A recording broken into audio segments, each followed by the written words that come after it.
Le film commence par l'introduction d'un homme nommé Bob, barman dans un petit bar apparemment ordinaire de la ville. Mais ce bar cache un grand secret, c'est un drop bar, où la mafia dépose temporairement de l'argent sale qu'elle ne peut placer en banque.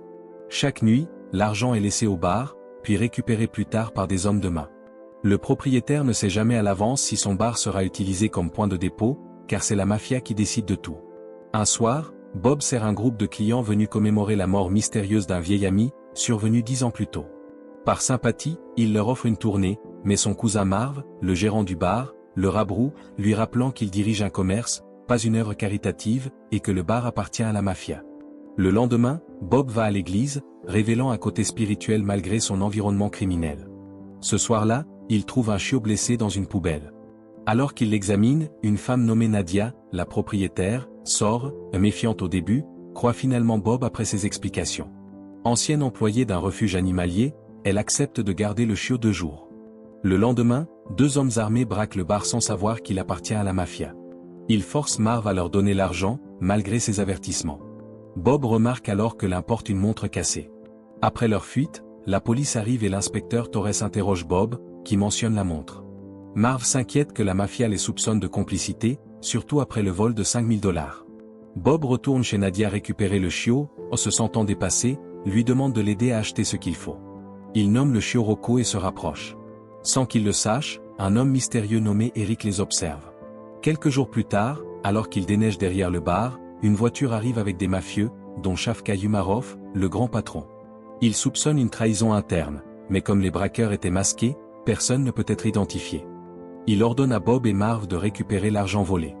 Marv devient méfiant, pensant qu'il s'agit d'un piège. S'ils réussissent, ils pourraient être accusés d'avoir organisé le braquage, comme s'ils étaient attirés dans un jeu dangereux. Pendant ce temps, l'inspecteur Torres révèle que le bar de Marv est contrôlé par la mafia depuis que le père de Shavka, Papa Umarov, l'a pris. Il soupçonne même que Shavka a orchestré le vol pour discréditer son père, bien que celui-ci reste intouché.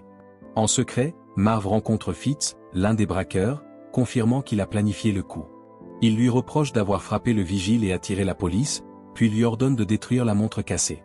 Le lendemain, Bob joue avec Rocco au parc et accepte l'aide de Nadia, dont les horaires de travail ont diminué.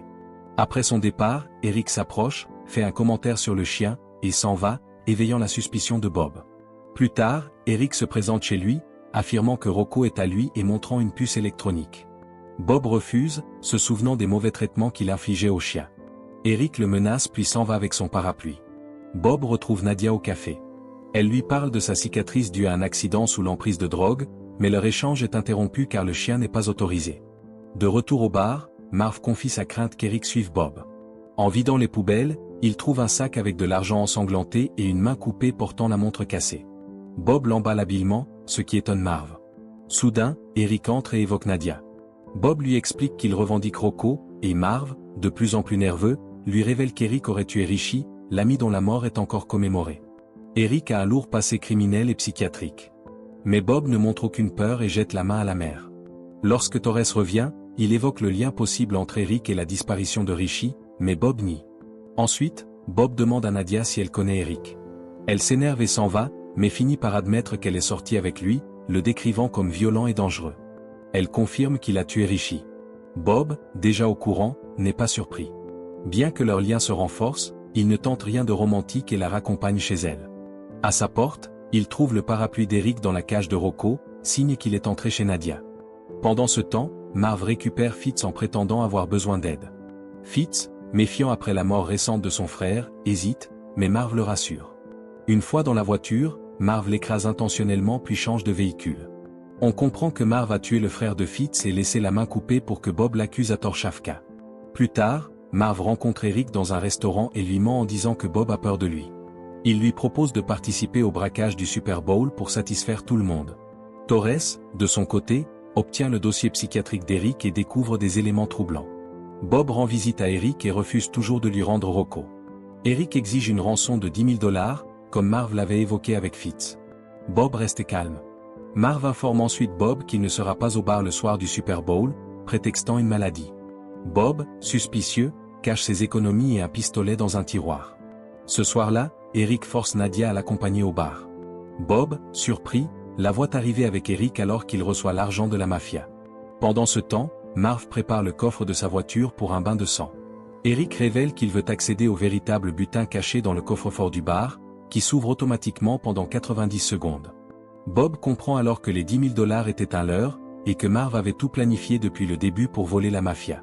Quand Eric lui demande ce que Nadia représente pour lui, Bob révèle un lourd secret.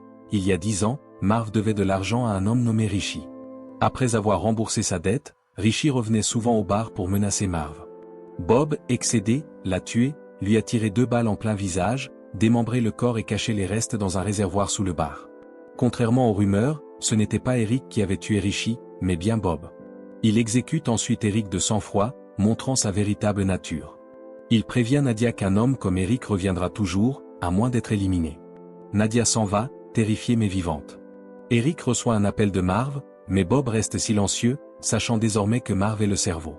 Il découpe le corps d'Eric, l'emballe, et lorsque les hommes de Shafka arrivent, ils emportent l'argent et les restes d'Eric, puis donnent à Bob le contrôle total du bar, ayant compris que Marv les avait trahis et s'en étant débarrassé. Il l'encourage à mettre son nom sur le bar, désormais Bob's Bar. Le lendemain, Torres revient, annonce la mort de Marv et la disparition d'Eric. Il révèle qu'Eric était interné en hôpital psychiatrique au moment de la disparition de Richie, prouvant son innocence. Il laisse entendre qu'il soupçonne Bob, car il était la dernière personne à avoir vu Eric, comme Richie avant lui. Plus tard, Bob rend visite à Nadia pour s'excuser de l'avoir mêlé à tout cela, lui demandant de ne plus le revoir. Mais Nadia, au lieu de s'éloigner, l'invite à partir avec elle.